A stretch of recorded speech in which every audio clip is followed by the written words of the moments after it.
At nangyari ng ika-4 na taon ni Joaquim na anak ni Josias na hari sa Huda,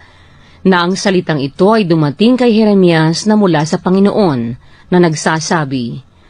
"Kumuha ka ng isang balumbon at iyong isulat doon ang lahat na salita na aking sinalita sa iyo laban sa Israel at laban sa Huda, at laban sa lahat ng mga bansa mula ng araw na magsalita ako sa iyo, mula ng kaarawan ni Josias hanggang sa araw na ito. Marahil ay maririnig ng sangbahayan ni Huda ang lahat na kasamaan na aking pinanukalang gawin sa kanila, upang humiwalay bawat isa sa kanila sa kanyang masamang lakad, upang aking maipatawad ang kanilang kasamaan at ang kanilang kasalanan." Nang magkagayoy, tinawag ni Jeremias si Baruk na anak ni Nerias, at sinulat ni Baruk ang lahat ng salita ng Panginoon na mula sa bibig ni Jeremias na sinalita niya sa kanya sa balumbon. At si Jeremias ay nag-utos kay Baruk na nagsasabi, "Ako'y nakukulong, hindi ako makapasok sa bahay ng Panginoon,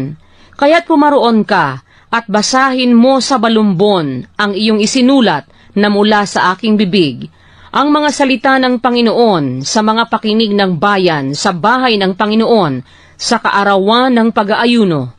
at iyo ring babasahin sa mga pakinig ng buong Huda na lumabas sa kanilang mga bayan.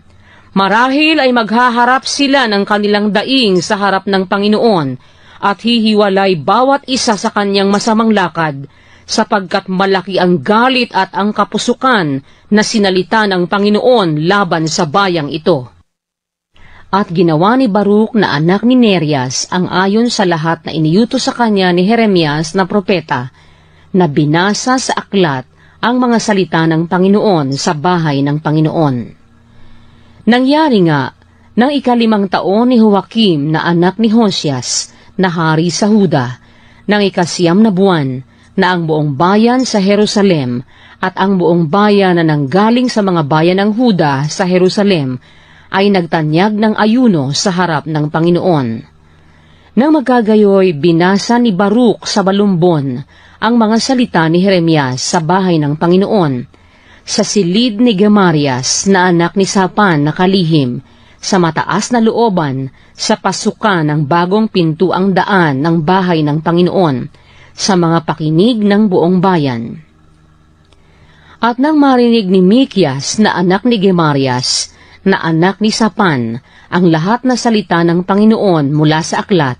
siya'y bumaba sa bahay ng hari, sa loob ng silid ng kalihim, at narito, lahat ng prinsipe ay nangakaupo roon, si Elisama na kalihim, at si Delayas na anak ni Semeyas, at si Elnatan na anak ni Akbor, at si Gemarias na anak ni Sapan, at si Sedekias na anak ni Ananias, at ang lahat na prinsipe. Nang magkagayoy, ipinahayag ni Mikias sa kanya ang lahat na salita na kanyang narinig, nang basahin ni Baruk ang aklat sa mga pakinig ng bayan. Kaya't sinugo ng lahat na prinsipe si Jehudi, na anak ni Netanias, na anak ni Selemias, na anak ni Chusi kay Baruk, na nagsasabi, "Tangnan mo sa iyong kamay ang balumbon na iyong binasa sa mga pakinig ng bayan, at parito ka." Sa gayoy tinangnan ni Baruk na anak ni Nerias ang balumbon sa kanyang kamay, at naparoon sa kanila. At sinabi nila sa kanya, "Ikaw ay umupo ngayon at basahin mo sa aming mga pakinig." Sa gayoy binasa ni Baruk sa kanilang pakinig. Nangyari nga, nang kanilang marinig ang lahat na salita, sila'y nagharap-harapan sa takot at nagsabi kay Baruk, "Tunay na aming sasalitain sa hari ang lahat na salitang ito." At kanilang tinanong si Baruk na sinasabi, "Iyong saysayin ngayon sa amin, paanong isinulat mo ang lahat ng salitang ito sa kaniyang bibig?" Nang magkagayoy, sumagot si Baruk sa kanila, "Kanyang sinalita ang lahat na salitang ito sa akin ng kanyang bibig, at aking isinulat ng tinta sa aklat." Nang magkagayoy, sinabi ng mga prinsipe kay Baruk, "Yumaon ka, magtago ka, ikaw at si Jeremias, at huwag maalaman ng tao ang inyong karoroonan." At kanilang pinasok ang hari sa looban, ngunit kanilang inilagay ang balumbon sa silid ni Elisama na kalihim, at kanilang isinaysay ang lahat na salita sa mga pakinig ng hari. Sa gayoy sinugo ng hari si Yehudi upang kunin ang balumbon, at kanyang kinuha sa silid ni Elisama na kalihim,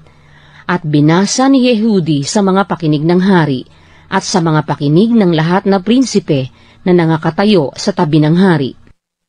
Ang hari nga ay nakaupo sa bahay na taginaw sa 9 na buwan, at may apoy sa apuyan na nagnininga sa harap niya. At nangyari, nang mabasa ni Yehudi ang 3 o 4 na dahon na pinutol ng hari ng lanseta at inihagi sa apoy na nasa apuyan, hanggang sa masupok ang buong balumbon sa apoy na nasa apuyan. At sila'y hindi nangatakot o hinapak man nila ang kanilang mga suot, maging ang hari o ang sinuman sa kanyang mga lingkod na nakarinig ng lahat ng salitang ito. Bukod dito'y si Elnatan at si Delayas at si Gemarias ay namanhik sa hari na huwag niyang sunugin ang balumbon, ngunit hindi niya dininig sila. At nagutos ang hari kay Jerameel na anak ng hari, at kay Serayas na anak ni Asriel, at kay Selemias na anak ni Abdiel, upang hulihin si Baruk na kalihim at si Jeremias na propeta, ngunit ikinubli ng Panginoon. Nang magagayoy dumating ang salita ng Panginoon kay Jeremias, pagkatapos na masunog ng hari ang balumbon, at ang mga salita na sinulat ni Baruk na mula sa bibig ni Jeremias na nagsasabi, "Kumuha ka uli ng ibang balumbon at sulatan mo ng lahat na dating salita na nasa unang balumbon na sinunog ni Joakim na hari sa Huda. At tungkol kay Joakim na hari sa Huda ay iyong sasabihin, ganito ang sabi ng Panginoon,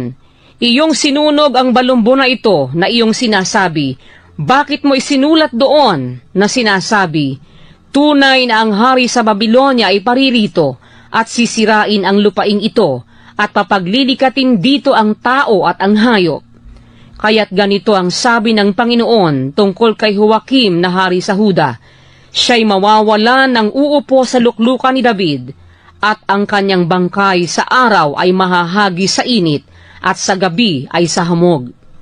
At aking parurusahan siya, at ang kanyang binhi, at ang kanyang mga lingkod, dahil sa kanilang kasamaan, at aking dadalhin sa kanila, at sa mga nananahan sa Jerusalem, at sa mga tao ng Huda, ang buong kasamaan na aking sinalita laban sa kanila, ngunit hindi nila dininig.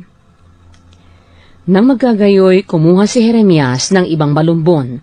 at ibinigay kay Baruk na kalihim, na anak ni Nerias, na sumulat doon nang mula sa bibig ni Jeremias, ng lahat ng mga salita ng aklat na sinunog sa apoy ni Joakim, na hari sa Huda, at nagdagdag pa sa mga yaon ng maraming gayong salita.